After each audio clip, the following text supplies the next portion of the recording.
good evening, everybody. Welcome to Blitzcast here on the Majors TV. I am Adam Hernandez. We're back. It's our first show since the middle of January? Since the middle of something. I don't know. Who cares? It's good to be back. Yeah. Good thing is though, we're back. We got a. We're live. Yeah, we're live.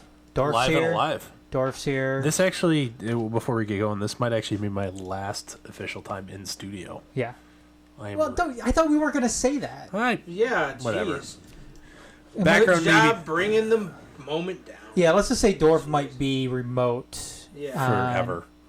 Well, on many occasions going forward. Yeah. No, I got relocated for my day job, and it's not too far away, but it's still about a 3-hour drive to get here. From there, I am not going to be making that commute for a podcast. It's only 3 hours. Yeah, you can make it. Yeah, 6 hours round trip. We got a couch behind us. Just make sure you have the next day off. Yes, because I'm going to take one day off a week. We're worth it. Does the company have a helicopter? Yeah. There's a corporate jet, but it's not going to... That'd be perfect. You just land right outside of this road out here. No, Meditol's right over... Yeah, right out. Yeah, Meditol is right over on Joy and Lily. Lily, yep. Yep. You just land at Meditol. Exactly. Well, I do actually live... Well, I will be, effective this weekend, actually living within a couple miles of the... I'm moving to South Bend, Indiana for this. Yeah, I will not become a Notre Dame fan, just in case you're worried. Yes, you are. Yeah, you are. But I will actually be about 2 miles from the South Bend airport, so... It is international, apparently, even though it only flies direct... Well, actually, there's occasionally direct flights to Toronto, but otherwise it only really flies to Detroit or Toronto's Chicago. cool town. Yeah. Toronto's cool town. I was there like a month and a half ago. It's all right. Yeah, I like it. Went there for a day. Anyways, we've got... Just not their hockey team. I'm so glad to see them get eliminated last night. You know what? Keeps the streak going of 50-some-odd years since the Canadian team won the Stanley Cup. How many? 50-something. No. How much is it? 93 was the last time. 93. Okay. 93, yep. Montreal Canadiens. Well, maybe it's 50-something since the Leafs won the Cup. Yeah. Patrick Waugh. Patrick was the last one to defeated the Los Angeles Kings. The Gretzky-led Kings? Yes. Okay. Yep. But that's hockey. This is a football show. And we've got a big event tomorrow night. We got the first round of the NFL draft. We're not going to do a mock draft or anything like that because you know what? You can get that anywhere. You go online, there's a shit ton of mock drafts that you can look at. Interestingly enough, though, every single mock draft that I've looked at, the first two picks have been the same. Mm-hmm. Murray and Bosa? Yes. Yep. Murray going number 1 to the Cardinals, Bosa going number 2 to the Raiders. Wouldn't be surprised if that doesn't get whoop. If it gets flipped around. You know what? It wouldn't completely surprise me. Because I think Kyler Murray would have already been announced as the pick if he was going to pick. If he's going to be number 1. Mm-hmm. And you know what, too? I mean, Cliff Kingsbury's been doing a lot of talking prior to this draft. About hyping up Josh Rosen? No, hyping up Kyler Murray. Yeah. Well, he is his former coach, too. I know, but... He's also been hyping up Josh Rosen, too, which... Okay, well, there's two fronts on that one, though. I know. There's two fronts. At the same time, you can't, not hype up your own guy, but... No, I understand that. I'm just saying, and that's why you can't look and do anything when it comes to never pre-draft. trust anything that comes out of a coach or a front office person's mouth prior to draft day anyway. Because it's all smokescreen. If your front office is talking about drafting a quarterback in the first round, guess what? They're not drafting a quarterback in the first round. Well, more than likely they're not. Unless, of course, you're picking in the top 3. Unless you're picking in the top 3, and there's a or the hole is obvious, like Miami Dolphins obvious, where Ryan Fitzpatrick is the current starter. Yeah. Or a couple years ago when everybody knew that Indy was going to be taking Andrew Luck. Well, that was one of those. God, that was that was like almost a decade ago, right? Yeah. No, that's weird. We're old. We're getting Dorf. You're catching That was up. what, 2011 or 12? I don't know. So it's 6 or 7 years. I think it was 2010. Might have been 2010. Was it Damn. 2000? Damn. Look it up, Sean. I'm going to. What? But Kyler Murray, though, best quarterback in the draft this year. Best of a weak bunch. I don't even know if it's. I think 2012. 2012. So that was wow. So he was drafted in 12. So the next season doesn't. Wow, that's 7 seasons. Damn, it's a long time ago. Mm-hmm. Yeah, it was. Especially in the NFL. It was. It's ancient. But you know what? You got to hand it though to Andrew Luck. I mean, he looked gone. Mm-hmm. His career looked over. What, 2 years ago? Did you ever hear the story of him, Pat McAfee, spilling the beans on the reality of his shoulder injury? What? He got hurt or whatever, and when he didn't come back and didn't play that whole next year, it's because he hurt it worse snowboarding. Oh yeah, I did hear about and by that. the way, so he was snowboarding, got hurt again, like fucked his shoulder, and then Jim Irsay still signed him to a mega extension after the snowboarding incident.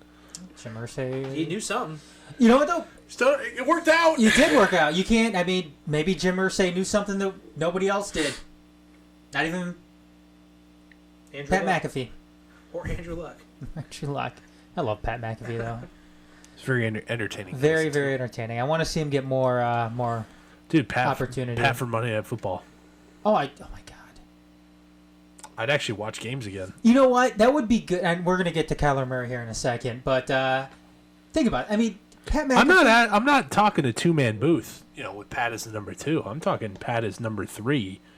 Plus, like all the pregame shit you could do with goofy, funny interviews with him. Yeah. Because apparently everybody likes talking to Pat because Pat's fun.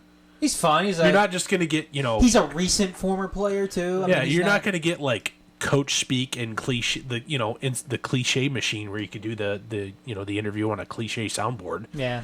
You actually could get people to talk to him and it would be good. Yeah.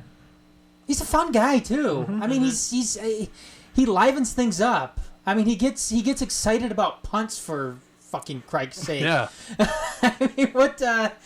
I mean, if you get a guy that gets pumped up about punts and why not?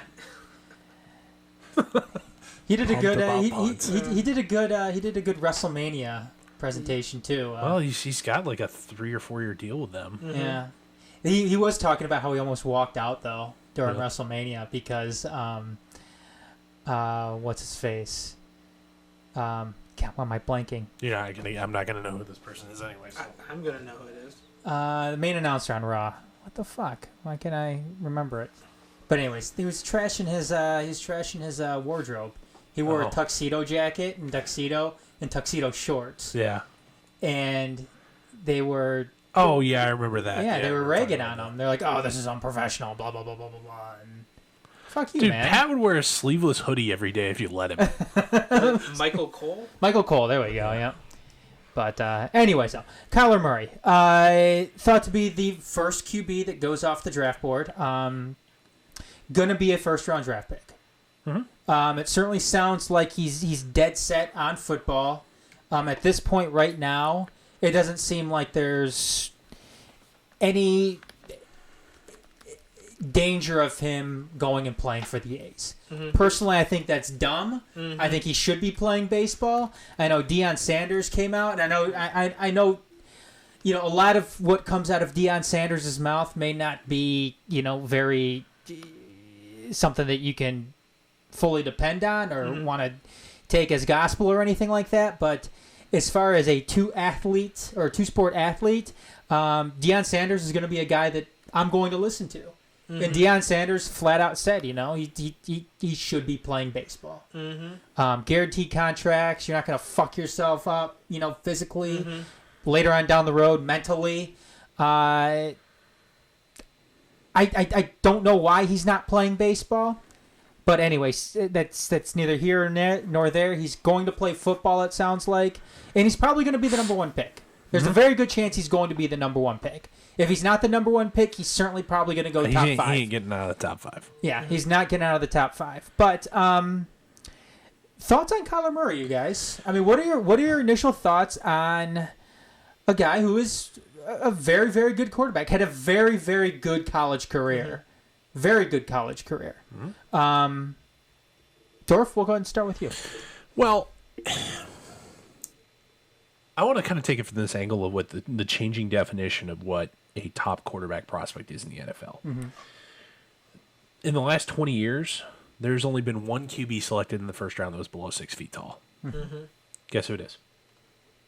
Selected in the first round below 2014. RG3. Johnny Manziel. Oh. RG3 is 6'2". Oh, yes. In the first round. Mm-hmm. You look at notable successes of quarterbacks who are sub 6 foot in the NFL. Drew Brees, second round pick. And Russell Wilson. He was a third. Mm-hmm. Other than that, there's only ever been, well, since 1996, overall, 8 quarterbacks below 6'3" select in the first round. That being, since 1996 has now been 9, because this is a list in 2017, but Baker Mayfield is sub 6'3". But Robert Griffin, Jake Locker, who was 6'2", Mark Sanchez, who was also 6'2", Matt Stafford, who's like 6'2" and 5/8", Donovan McNabb, who's I believe 6'1" or 6'2", David Carr, we all know how that went, Mike Vick, and Alex Smith, 6'2". So So I say 3 quarterbacks on there that's had a successful career. yeah, Vic, McNabb, and Stafford. I mean, you just, I'm sorry, guys, but like, sorry, that was the top draft in the top 10 list. That's not drafted in the first round. I'm sorry, guys. I still am not convinced that a key to success at the quarterback position is being at least 6'3". You just have longer levers. You can see easier, because at the same time, there isn't an offensive lineman. There's like maybe 5 in the league who are sub 6'4". And they mostly play their game almost standing vertically. I mean, the slight crouch, wide legs, etc. But at the same time, if Kyler Murray's eyes are, roughly, let's say 5 feet 6 inches off the ground, those guys are playing almost a foot above him. And especially with edge rusher's ability to collapse pockets, so he's not going to have wide throwing lanes in the guard center and guard tackle gaps. Yeah, his ability to get outside of the pocket and extend plays is going to be nice, but at the same time, if you box him in and play contain and collapse pressure schemes, I don't know that he has the tools to be successful. He has the arm to make all the throws. But if you can't see people and you can't throw over the top of big, defensive tackles with their paws in the air, I don't know. That's way too big a risk for me to be taking guys in the first round. Now, Kyler Murray, day 2, you won't hear any bones from me. I understand quarterbacks are always overvalued in the draft, and if you have any potential to be an NFL starter, you're going to be picked at the top half of the first round. I get that that's the game. That's the way it's played. That's how the draft runs. And there's nobody else worthy of that selection in this draft class. Don't get me wrong. The people's enamoration with Daniel Jones and Drew Lock is just, I don't get it. But then again, if you want to call it the amateur scouting community on the internet, they know this class is a joke. And they don't try and force Daniel Jones into the first round or Drew Lock into the first round, or hell, it's a pretty weak class. That's really it. But I don't know. I just don't think it's a recipe for success. I wouldn't be surprised, based on the changing way the game is played, that he isn't going to be successful. But the Pat Mahomes is what, 6'3" or 6'4"? He's a big dude. He is just as mobile as Kyler Murray, and he's bigger. I don't believe Kyler Murray is what? What did he measure at? Like 5'10" something, or 5'11"? I think 5'10". he's probably like 5'8", It's like 5'10" and a quarter. 5'10" and 1/8. I think he's. He's more like 5'8", 5'9". Yeah, I think he was standing on his tippy toes and He was wearing his cleats. wearing 3 socks. The A's measured him out to be 5'11". Yeah, I don't believe that either. Yeah. Whatever. I don't care. But I just...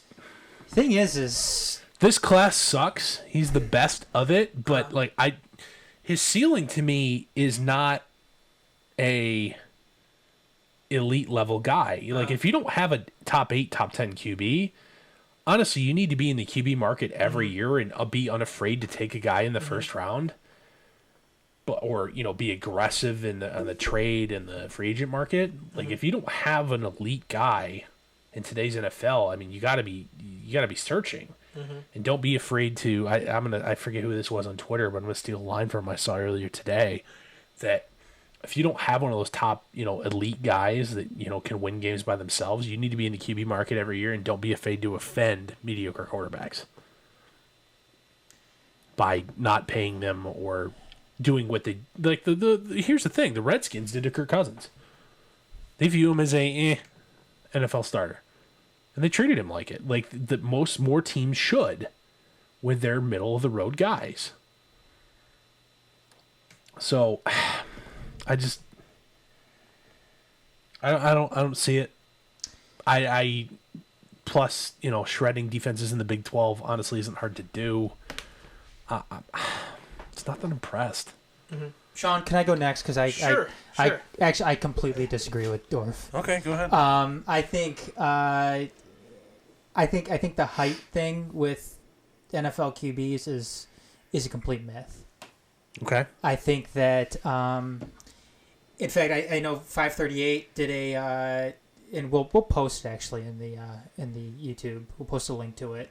Okay. In the YouTube description, but what they found, let me see if I can bring it up here real quick. Just a quick because I think they actually found a correlation that taller QBs drafted earlier ended up not having as good of NFL careers later on down the road. Do they acknowledge a sample size bias? And the reason I haven't read your piece, but is there any sort of sample size bias? And like I said, I'll post the link. I'll post the link to the 538 article in the description. And they said the reason behind this, I can't remember if it was the 538 article or if it was the Ringer article. We'll post links to both of them. The reason for this is because teams tend to overvalue height when it comes to early round quarterbacks. Okay. And one of the main tangibles that teams should be worrying about more than anything else, whether or not a guy is good in the pocket, whether or not he's good outside the pocket, whether or not he's tall, whether or not he's short, is if he can throw the football. If he can't throw the football and he can't be accurate with the football, then it doesn't matter. None of the rest matters. None of the rest matters. I would argue the thing that you'll never be able to evaluate at arm's length distance, like we are, is what's in between the ears. Yeah. I would argue that's the most important thing in a quarterback. I think that's important. I mean, you could second fiddle is definitely. I think that's important. I think that's important too. But again, I don't think it's as important as people make it out to be, because I know we're joking. I mean, it wasn't on the show. I mean, we're joking about Rashawn Gary's Wonderlic scores that were leaked. Yeah, he got a 9. I mean, he may have had a bad test day. Who knows? Well, he's also actually dyslexic, and I didn't know that at the time. Okay, so you're the asshole. And we're all I'm a assholes now. dick. And, people who, the Wonderlic is a timed test. And you know what? Dyslexia and timed tests don't exactly go hand in hand. Exactly. Yeah, yes. And again, there's people out. I never want to put too much into a written test when it comes to almost anybody. Testing, I think Daniel Jones got like a 46. Yeah, written. It's out of 50. For those who don't know, it's out of 50. Yeah, taking a written test, sitting down, timed, it's not a very good way to measure somebody's anything, really. Well, I mean, because there's a very. I would hazard to guess that there's actually, especially at the quarterback position, there's a pretty strong correlation with high Wonderlic and NFL success. Ryan Fitzpatrick. I mean, he's still around. He's had an okay he had like career. what, a 50. Jim Kelly and Dan Marino both had shitty Wonderlic scores, and Hall of Famers. They're Hall of Famers. But if you were to plot the data, I would argue that there's probably a positive correlation between decent Wonderlic and QB success. I'm sure a good Wonderlic score is certainly going to help a quarterback's prospectus when it comes to the NFL draft. Sure. Same thing with a center too. better to be, it's certainly helpful if you're a smart center than it is if you are a guy that, went to North Carolina and had somebody else do your homework for you. But when it too easy, man. Sorry. But when it comes to Kyler Murray, I think that, look, he's got all of the weapons. He's got all of the tools to be a very good. Hold on a second. He does have everything else, and I'm agreeing with you there. He has the mobility. He has the arm. He doesn't need to be a really tall quarterback because, like you said, Dorf, he can make his own plays. He can make his own routes. He can make his own throwing patterns. He can do all of that. And I know he didn't put a whole lot of stock into the Big 12, but in terms of quarterback tips, he didn't have that many last year. In fact, I think he had below average. Yeah, I thought I wrote it down here. I guess I didn't know, but no, he was below the college. Yeah, he was average. way below average. And look, Big 12 is still a major conference in college football. I mean, what is it? It was Mike Renner of Pro Football Focus said if Murray, if he only ran well, then he would still be a top quarterback prospect. If he only threw well, then he would still be a top quarterback prospect. He does both of them very, very, very well. Fair.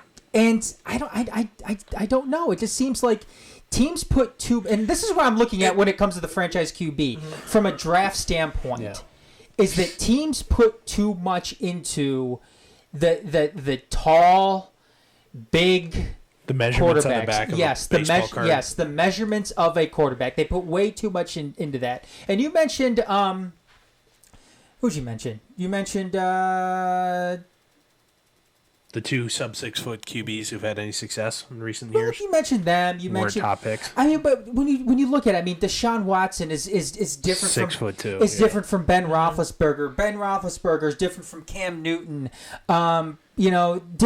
Cam Newton's different from Aaron Rodgers, who's different from Russell Wilson, who is, I don't want to say he's different from Drew Brees, but Drew Brees is different from Ben Roethlisberger. I think the point to all of this is there is no single blueprint when it comes to a successful quarterback. The only one tangible that those quarterbacks have is they can chuck the ball. Mm-hmm. They can chuck the ball, make quick, accurate decisions, and throw on time and on so target. I think when you're looking at Kyler Murray, you can't sit here and compare him to one set of standard in the NFL, of height, because we've already seen it before. We've already seen quarterbacks come into this league and do very, very, very well despite their height. I mean, who was it? What are those exceptions? Baker Mayfield came in last year. He's not the tallest guy in the world. Dude, Mark Sanchez lit the world on fire his rookie year. I am not still 100% sold on Baker Mayfield. Fair enough. But he wouldn't be the first shorter quarterback to come into the NFL. I remember sitting here about a year ago laughing at Baker Mayfield, saying I didn't get the hype and I wouldn't touch him. And yeah, he was, we're going to get to untouchables later in the show. He was one of mine. Yeah, we were talking about. I think we said that he was going to go like 6th or 7th or whatever, and then he went number 1 overall. Or something. I mocked him. I think in the mid, 6th or 7th. I don't remember correctly, but saying that that's where he's going to go, but I wouldn't take him there type thing. Mm-hmm. This is I'm predicting. This isn't what Adam would do if he was the GM for all 32 teams. This is a what I think is going to happen. Mock draft, and you know what? He had a very, very nice rookie year. Yeah. But at the same time, so did RG3. So did, Mark Sanchez. And you notice that, RG3 still has a job, but the Sanchez had a job last year. Yeah. He got popped for roids. Don't you remember that? He was suspended for most of the year for roids. Uh-huh. Well, what are you going to do if you're Mark Sanchez? You got to do something. Yeah. But I think that's all. You're very right. If you just want to look at what the difference between defenses in college and defenses in the NFL is, if you have a weakness in your game at the college level, especially when you're a superior athlete, you can work around that. You can't do that in the NFL. When you box yourself in, when you have one glaring deficiencies in one aspect of your game as a quarterback, defenses will force you into only doing that thing just by scheme, alignment, positioning, blitz packages, coverages, and they will eat you alive.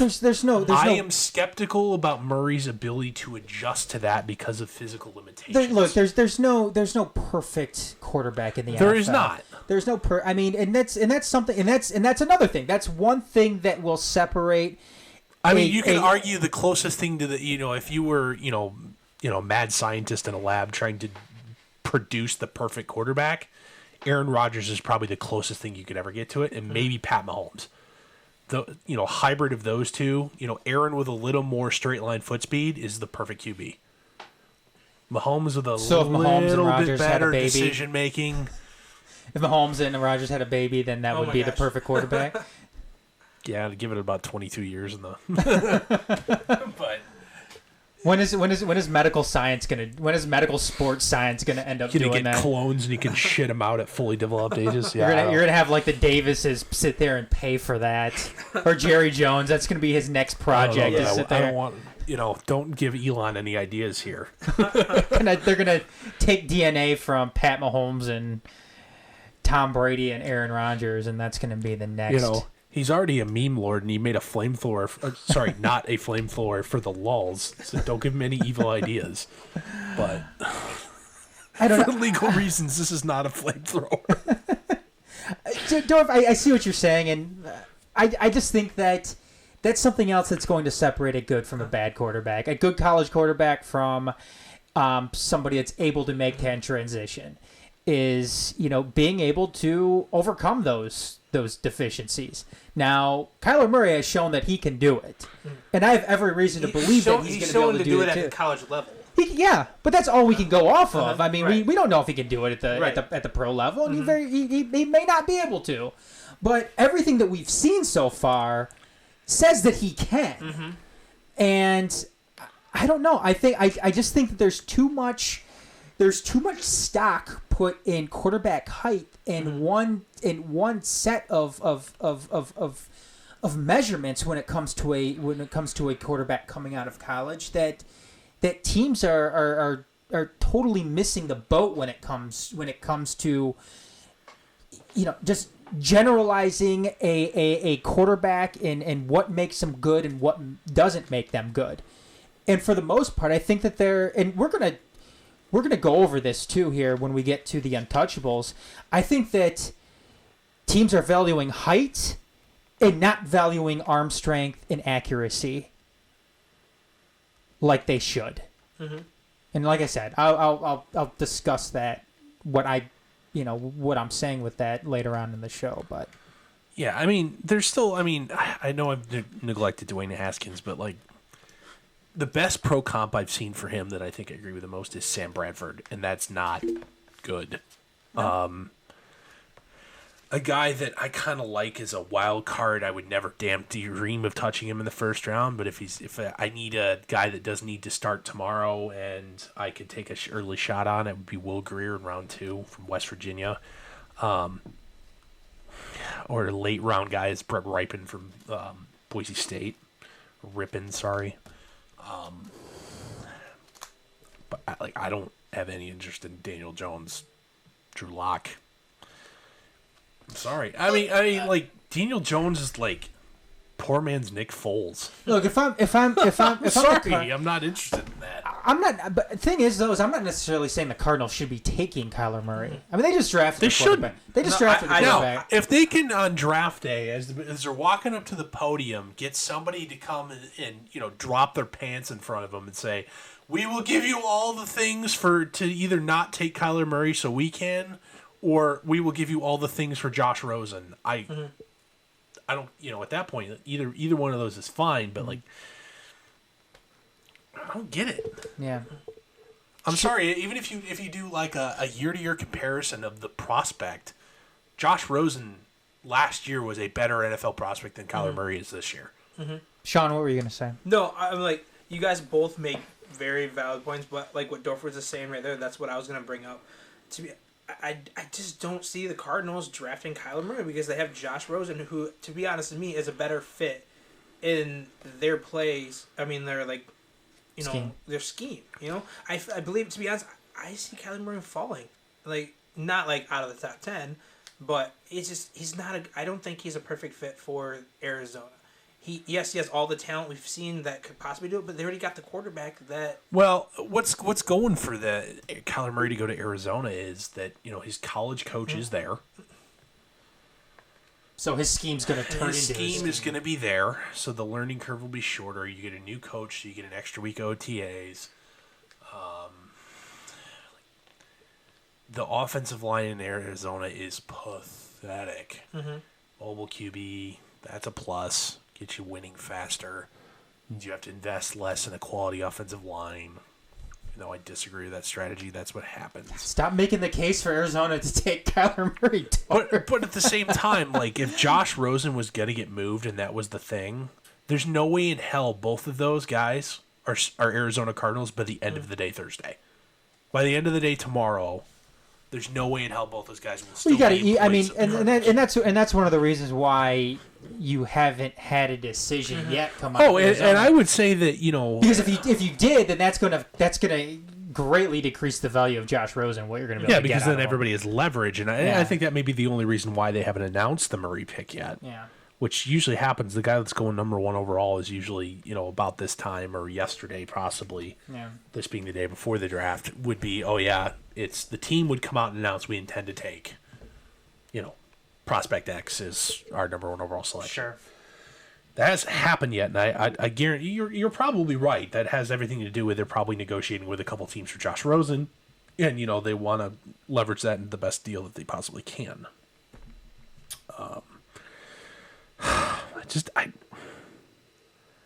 I don't know that with how defenses are developing that Kyler Murray is the answer. Like the antidote to what modern defenses bring to the table. The reason Pat Mahomes and Russell Wilson are so damn dynamic is I just don't see that same sort of dynamism in Kyler Murray. They put him in a 7-on-7 passing league type scenario, he'd shred you, just like most NFL QBs would. But I just don't know that with the physical limitations that I would be willing to gamble a number 1 pick on him. Okay. Fair enough. We'll just have to wait and see. We'll just have to wait and see. Mm-hmm. Moving along, though. I know. Here's the thing. Another thing I want to say. I want to finish this. Okay, go ahead. He's hella fun to watch. Oh, he's very fun to watch. He's very fun to watch. I don't not want him to be successful. I just don't put the probability very high. I don't. Dorf hates him. Yes, because we're stuck in binary thinking. Because I'm not, full-throated supportive. I must be a hater. Dorf hates him. Yeah. He's already James McCandom. James McCann is not having a good season with the White Sox already. He isn't. So he's right.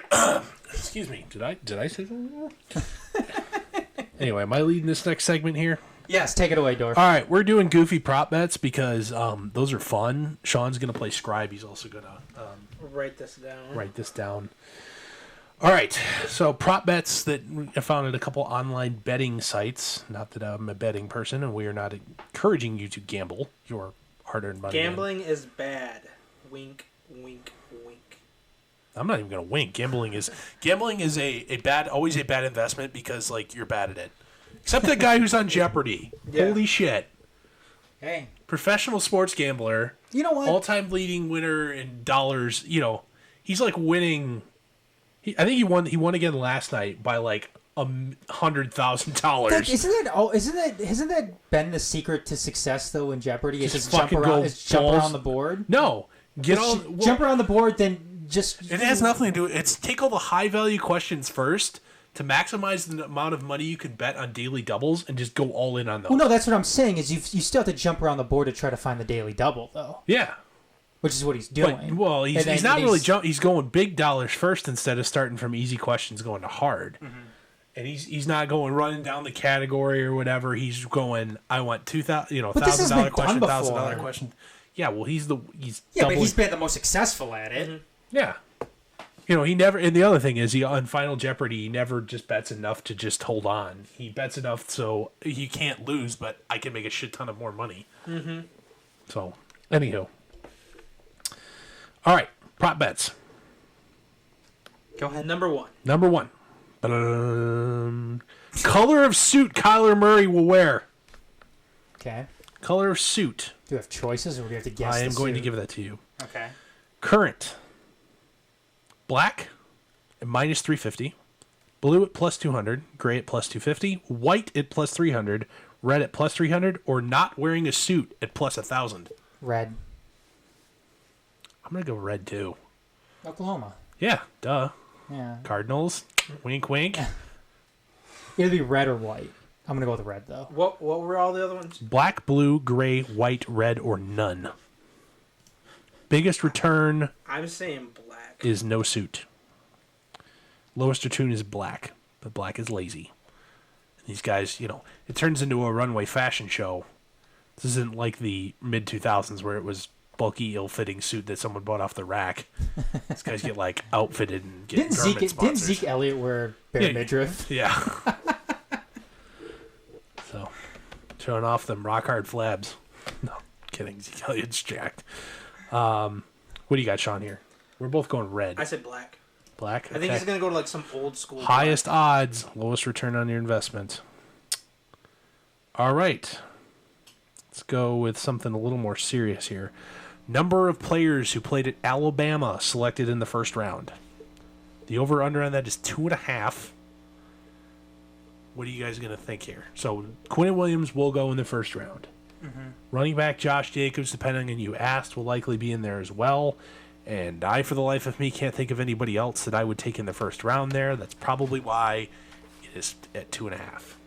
Bold prediction. Nobody goes. Nobody. I'm going to go below because no running back gets drafted in the first round. Okay, so Josh Jacobs, depending on who you ask, is somewhere between the first and third ranked running back prospect. The chance he goes at the bottom end of the first, I don't think he does. I'm going to go under as well. Okay. What about you, Sean? I'm going to go under. No reason? I'm writing this stuff down. So. Okay. Oh, yeah. That's right. What did you say, Adam? I said under. We're all three under. Okay. Next, another serious one. Will the top two picks both be quarterbacks? Yes, at plus 750. No, at minus 3,000. What's wrong, Sean? My pen's dying. Your pen's dying? I know. God. Take care of everything. It's almost like we don't test anything or pre-plan this show. This one doesn't even... Okay, there we go. Maybe it's your paper. Jesus. It's regular paper, man. It's like a yellow legal pad. I know, it wasn't writing, it goes to pen too. I'm going to go with... no, that's not going to happen. Okay. So you would make no money. You would need to bet like billions of dollars to make $5. Yeah, I'm not... that bet. I'm not going to... Yeah, no. Sorry. Both, by the way, all three of these so far, you can actually bet on it at mybookie.com. Oh, really? Okay. Yes.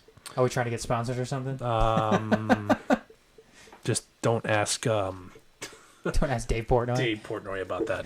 I don't care. Bet if my bookie wants to give me money, I'm not going to say no. Yeah. Let's see. By the way, Josh Jacobs over under and his draft position is 24.5. That's not going to be one of our picks here. All right.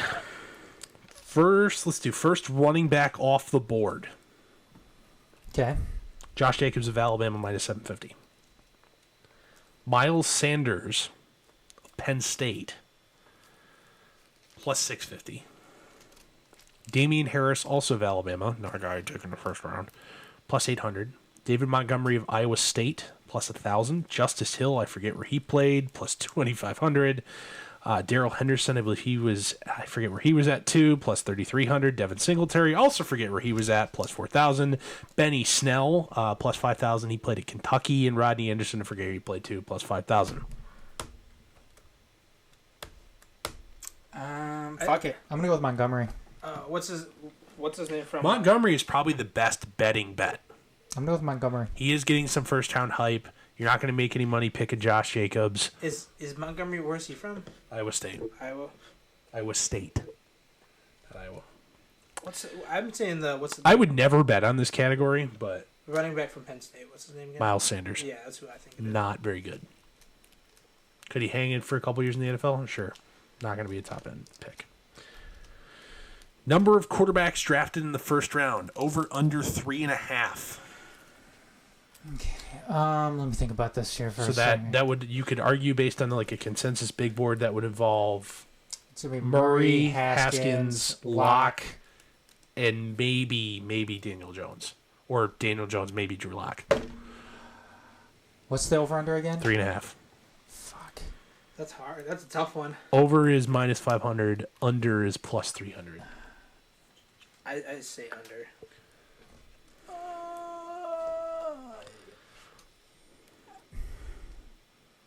I'm going to go over, by the way. I'm going over. You know what? I'm going to go over too, because Teams are dumb, and there's going to be 5. No, because once 2 quarterbacks are taken, all of a sudden there's going to be a run. Desperate. There's going to be a run. And then all of a sudden, Christian Ponder goes in the first round again. Yeah. Who's this year's equivalent of Christian Ponder? Locke. Locke, I was gonna say yeah. No, because Yeah. Locke is actually getting first round hype. Ponder was like a day 2, day 3 guy, and all of a sudden, the Vikings at number 12 select Christian Ponder. Like, what the fuck? It's because there's a run. I know. Right. There was. At least it's not going to be the Bills drafting E.J. Manuel as the first quarterback off the board. Yeah, E.J. Manuel's like a 5th round guy, and with the 13th pick, the Bills select E.J. Manuel. What? I think you had a collective 10,000 Bills Mafia going through a table when that pick was made. Yeah. All right, back to some silly ones here. Okay. Am I writing these ones down too? Yes. I mean, you don't have to. We're probably not going to revisit this. You don't have to if you want to. Well, I got the other ones. Okay, sure. More silly ones. Because we're silly. First hug from the number 1 overall pick. Will it be his mom at minus 180 or the field at plus 140? You know what? Will the first person the number 1 overall pick hugs be his mother or anybody else? I'm saying anybody else. You know what? I'm going to go with the field also, because I think it's going to be Kyler Murray. And Somebody else beats mom out of the punch? no, Kyler Murray, I mean, he already signed a Yeah, that's big true. This deal isn't the with first time A's. he's going to be drafted in a major sport. Yeah. So I'm gonna go with the field, Kyler Murray. Okay. All right. God, so stupid. Mr. Irrelevant, also known as the last pick of the 7th round of the draft.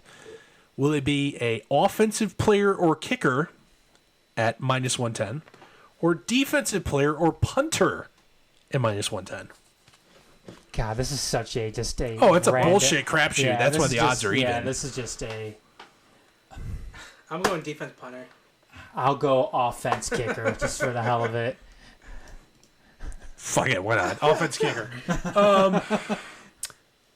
Number 1 overall pick. Will they shed tears before they meet Roger Goodell at the podium? No. Over. So that's not an over-under thing. Yes, plus 600. No, minus 15. I said no. I'm going no, because I know Kyler Murray's Murray's been there, drafted done that. before? Okay. Yeah, been there, done And if it ends up being Nick Bosa, he's too big of a hard ass. that. I'm not crying, you're crying. Bitch, I'm the second kid in my family to go number 1. What's your deal? Wasn't his dad a first-round pick, too? The dad, I think, played in the NFL. I'm pretty sure he was a first-round pick, too. God. That family and those genes, man. Mm-hmm. Yep. It's really one of those what's in the water type thing. Jeez. All right. Any other goofy ones here that I want to go with? Okay. Draft darling DJ Metcalf. Oop, that's not what I wanted to do. There is a Draft position. Over under on his selection where he goes on draft day. 18th. Over under. No, yeah. Over under is 18th. So under 18th or earlier. So 18th counts as this as part of the is under 18th or earlier plus 155 and 18th or 19th or later minus 220. People are gonna fall in love with that 40. Give me the under. Okay. I think it's going to be under as well, but as we want to get to if we want to transition right now to our next segment of Untouchables, he's one of mine. He's one of mine too. Sean, what do you got? I don't know on this one. This one is It's a yes or no question, man. Binary option here. no. Okay. So no under 18. Yeah. Yep. All right. Any you want to do one more? At all? Why not? Number of non-Division 1 players selected in the draft. Number of non-Division 1 players selected in the draft. Current over-under is 18.5. Oh wow. That's a lot. That's actually pretty normal. Is it? Yeah. It seems a little high. There's a lot of small school guys that go in the middle round. Over under. Let's see. 18.5. I have no historic data. I'm going under. No, I'll go over. I'll go over. Me too. Because scouting has never been more in depth. Small school guys are easier to find every day. I will go over. Okay. Me too. All right. Any goofy ones you want to make up here and no odds or whatever? Will the first overall pick be wearing a flower in his suit? A boutonniere? Yeah. Will it be a floral pattern? Will he be wearing dress shoes? Dude, this guy, they a lot of guys nowadays are wearing like slippers and I no know. socks and like Right. pants that are too short. Moccasins. Will he stuff. be? Will the first overall pick be on the phone when he gets selected? Yeah, they all are. Yeah. It's true. First wide receiver. Okay, I got a good one. Sure. Will the first overall pick hug Roger Goodell first or shake his hand first? Does the handshake hug? That What does that count as? That'd be a handshake That's first. handshake first. Yeah. Yeah, that's what he grabbed first. They're all the handshake hug, so it's gonna be handshake. Handshake hug, Yeah. not just hug. Yep, handshake hug. Okay. Watch him just walk by him like, you. No, they all Dude, love. they all do that. It's like welcome to the family, and as soon as they walk off stage, it then becomes an adversarial relationship again. No, they all love Roger before they're actually before they Employees. before they sign their contract. I don't know. Let's go ahead and move into the Sure. move into our untouchables, and it's untouchables in the sense that what guy in the first round are you staying? Guys clear that are of? getting hype that Yes. like I just can't. I just don't get. Yep. So I've I got a couple defensive backs. I don't think I have any defensive backs on mine. Let me see here. No defensive backs on mine. Okay, well I'll tell you what. You actually have a written list. Go ahead. Oh, you want me to go ahead first? Yeah. Okay. First one on here is Drew Lock, quarterback, Missouri. Not accurate. Has never completed more than 62.9% of his passes at Missouri, and he's eclipsed the 60% mark just once. I think this is a typical guy that teams tend to fall in love with. He's tall. He played at a somewhat big school, major Mizzou. Okay, it's a big school, and they're totally not looking at the important things with it, which is his accuracy. Who cares how tall he is? Who cares where he went to school? The guy can't throw the football, or at least he can't be accurate with it. So I think teams are going to fall in love with him. They're going to draft him way too high, and he's going to end up being a bust in the NFL. Second one on my list is Dexter Lawrence, defensive lineman out of Clemson. Thing with him is he's a good prospect. I agree with you wholeheartedly here. He was a damn good college Yes. player, not a good college or not a good pro prospect. Well, the problem with it is he's good at what he does. He's good at stuffing the run. But there's not a lot of value in that in the NFL. No, there isn't, and he's going to. There's a place for it in the There's NFL. a plethora of 2-down run stuffers, and I ain't taking one of them in the first round. No. He's good at stopping the run, not good at getting at the quarterback, which is what teams need nowadays. Honestly, I ain't touching Christian Wilkins either. Well, me get to my list here. I know you've said the two people that I was going to say too, and I have one more that you haven't said yet. So, next up on my list is Paris Campbell, wide receiver, Ohio State. I didn't think he was getting first-round hype. Guy can't catch. Route running is questionable. The Ohio State route tree is so fucking simple. Let's see here. Teams are going to be thrown off by his 40 time. Something I think a lot of teams get thrown off by when it comes to wide receivers. Next up, Daniel Jones, quarterback, Duke. Again, same thing that teams usually, See criticism of Drew Lock repeat. Yes, big but doesn't have much of an arm. Let's see, Rashawn Gary's another one. Yep. Just 9.5 sacks during his time in Michigan. This guy came into 2.5 years really because he was hurt. came in 5-star. That's another thing too with him. He's injured. Yep. He is currently hurt. Apparently, has a torn labrum. And As a defensive lineman, a shoulder issue is not a good thing to have. Tons of hype coming out of high school. Didn't transition well to college. Who knows how that's going to transition to the NFL? Well, if you think about it, let's examine Gary. Didn't start as a freshman. Played in reserve role. Was kind of Second year, started right away. Got hurt, missed most of the year. Third year, production was outshined on the other side of his defensive end partner in Chase Winovich. Yeah. Next one up for me, DK Metcalf, wide receiver, Ole Miss, plenty of potential. Does have some injury concerns. Get this, can't move laterally. He had a 7.38 3-cone drill. You know who that was worse than? Almost everybody. Tom Brady. Yeah. Tom Brady had a better 3-cone drill than DK Metcalf. So, And honestly, if you actually watch the tape of it, it's like he'd never done the drill before.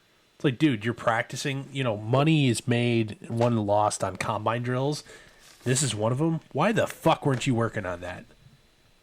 It's like he just was introduced to a 3-cone drill for the first time, where it was like run here, run there.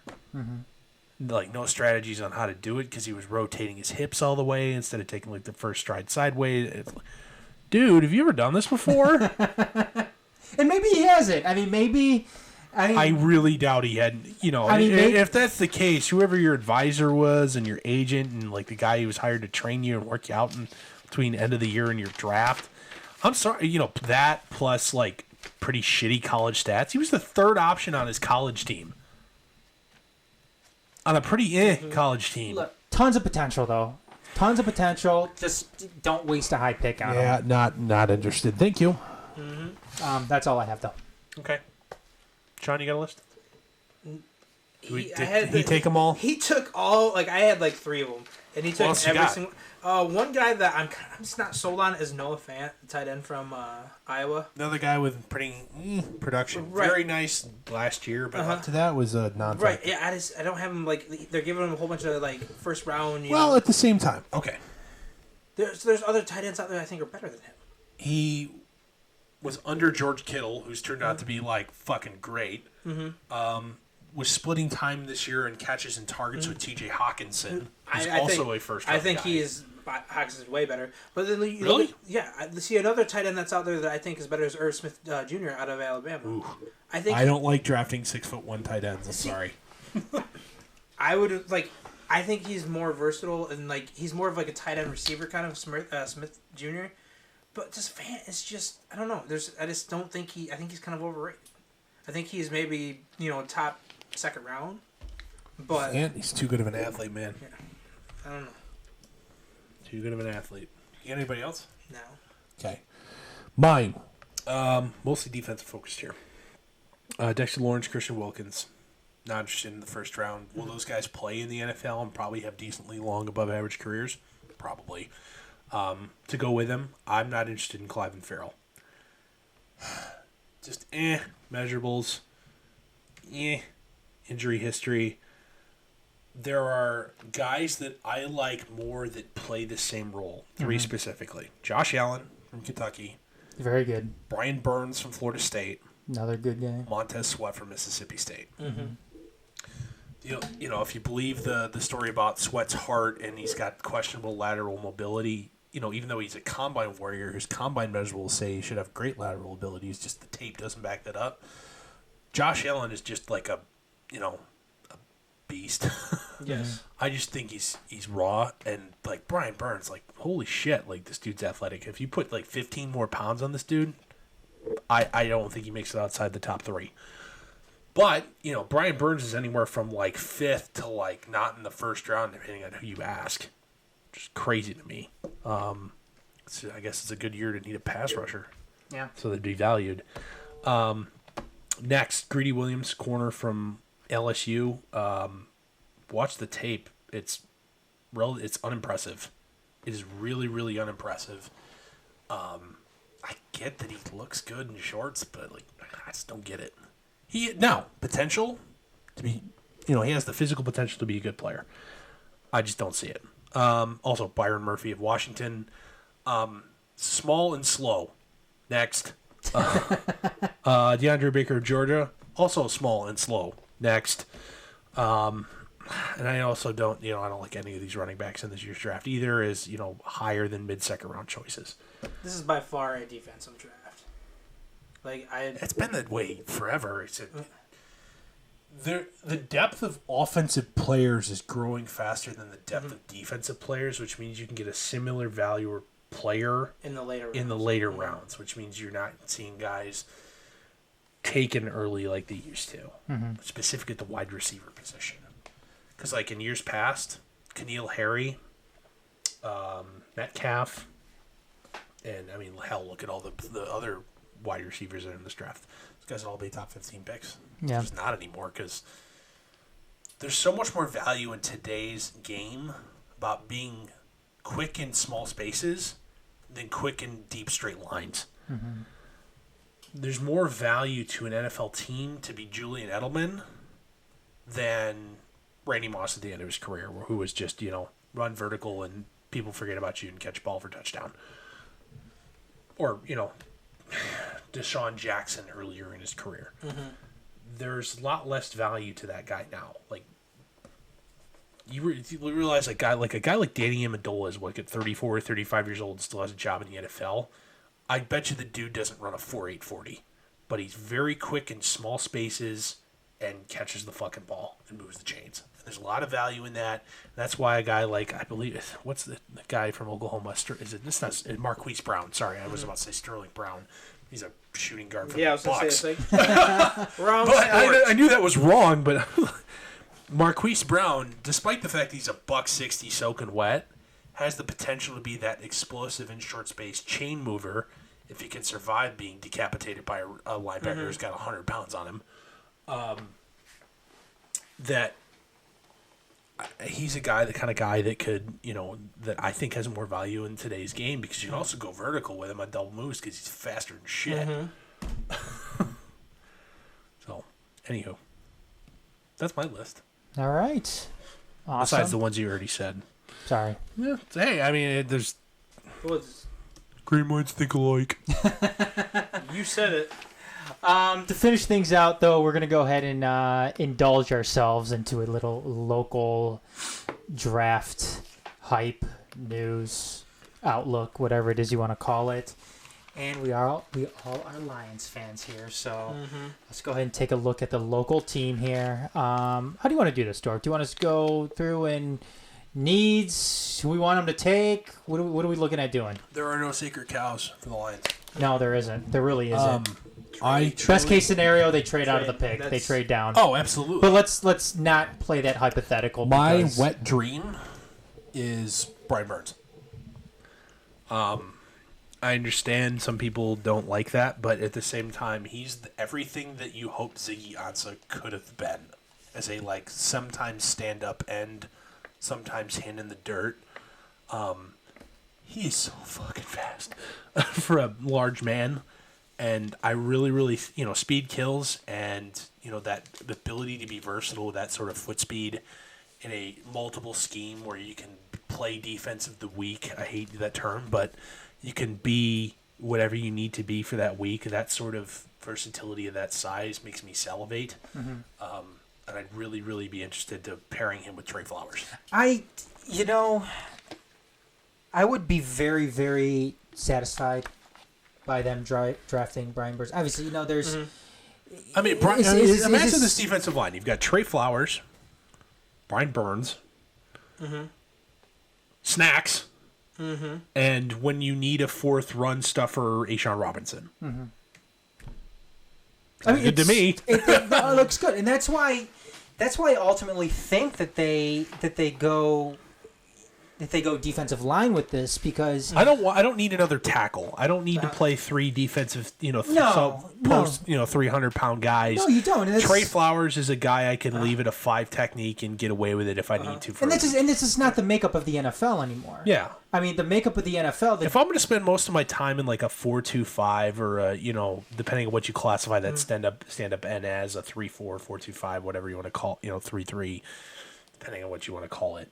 If I'm going to spend most of my time in that, he's a guy that I can play in either of those scenarios in those defenses.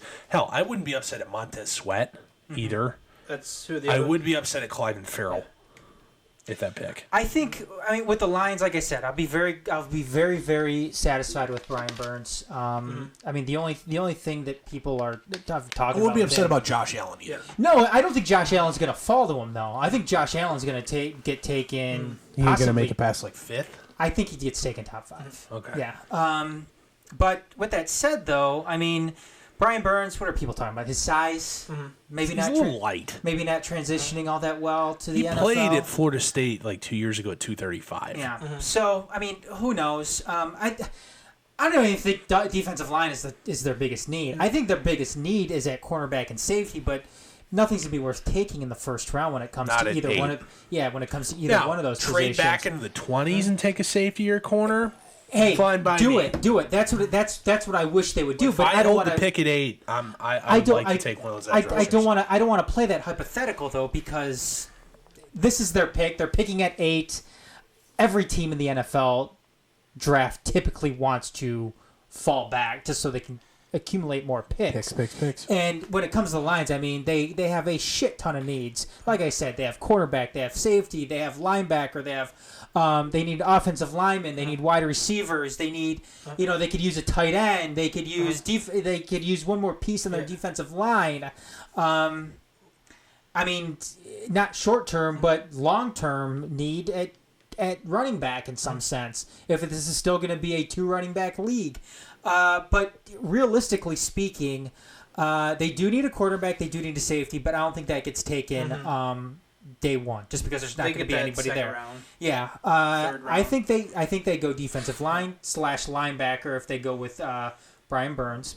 What about Devin Bush? Edge player. What about Devin Bush? Not a scheme fit, man.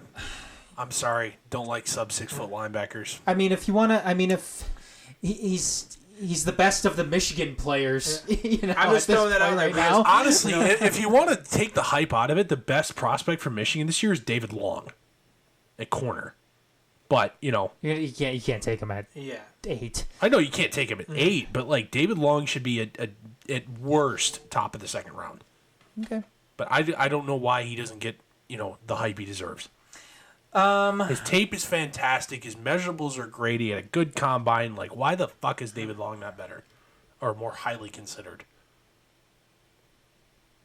Other guys to look at, possibly where the Lions are picking. I just dropped my notes. You're going to be looking at T.J. Hawkinson, tight end out of... I wouldn't be upset, but, my overall reaction to that pick, if you want to describe it one word, it'd be, it's tight end. I mean... It's not a position that you don't need, but Yeah, I mean, I think there's other and more. Is like Hawkinson like George Kittle or Grant good? And that's he might be. I just don't like taking tight ends at this spot. I don't like taking a tight end. But you see, unless a weapon and elite tight end is. See Rob Gronkowski and George Kittle this last year. Who, by the way, set every record for tight ends. Okay, well, if you're guaranteeing me a Gronk, hell yeah, then I'm going to take him. But you can't guarantee me that. Yeah, no, you can't.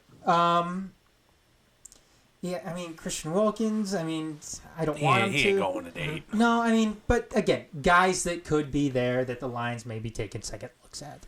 I think they might take a second look at Devin Bush. But again, if Brett Burns is there, then they're taking Brett Burns. Or not Brett Burns, Brian Burns. Yeah. perfect scenario for me, Josh Allen falls or they trade out of the pick. That's what I'm looking at. That's your wet dream? That's what I'm looking at. Okay. If that doesn't happen, like I said, I'm totally satisfied with them taking Brian Burns. That I will give them thumbs up with that. If they stay in the pick, I'm happy with Allen, Burns, or Sweat. I would be, not upset if any of those three. The Hawkinson staying today would be. If they go defensive tackle, I'd really scratch my head. I'll take him over Wilkins. Just don't take a QB there. Please, for the love of God, Please don't take Gary. Don't take Rashawn Gary either. I swear, I'm like, I might break my TV if they take Gary. I'm sorry, Rashawn Gary needs to be a 3-tech and a 3-4. And that's not what you're going to ask him to do here. They're going to take the total opposite of what we're even talking about here. They're not taking Brian Burns. They're going to take a wide receiver. Josh Allen falls. They need a wide receiver, though. They're going to take, like, Josh Jacobs. They need a wide receiver. No, well, at the same time, I don't think it's good value at 8, but there are some pretty, by the measurables, elite interior offensive linemen in this draft. Mm-hmm. It's not a good year to need a left tackle. It's a good year to need if you want to take an early investment in a higher end about Juwan Taylor interior line. I'm sorry. He's going to be there. I know he is, but my evaluation of him and, you want to characterize it in one word. He is to me? It's a lazy comp because they both went to the same college. Mm-hmm. He's DJ Humphries. Okay. DJ Humphries was taken, I believe, in the top 10. He ain't a top 10 pick. Is that more of an than TJ Hawkinson or less of an than TJ Hawkinson? More? So you'd rather take TJ Hawkinson? Oh, absolutely. Honestly, the guy I like most if I needed a left tackle this year is Andre Dillard from Washington State. Needs to definitely add functional game strength, but he's got everything else. But at the same time, it's going to be a stiff learning curve because Mike Leach and the offensive staff do some goofy shit up there. So, I think they definitely go quarterback or cornerback second round or somebody for the secondary. Okay. I think they're going to take a wide receiver within the first 4 rounds as well. I don't know how bold any of that was. I don't think it was very bold. I mean, realistically, you need to take a wide out every year. Mm-hmm. Here's a couple truths in NFL draft. Assuming you have your at least 7 full allotment of picks, take a wide receiver a year, at least 1 corner, at least 1 linebacker, off the ball linebacker, and offense at a tackle every year because a tackle can always become a guard, which can always become a center. Mm-hmm. I don't think you need to take guards or centers every year, but you need to take a tackle every year. You need to take a wideout every year, and you need to at least take 1 corner.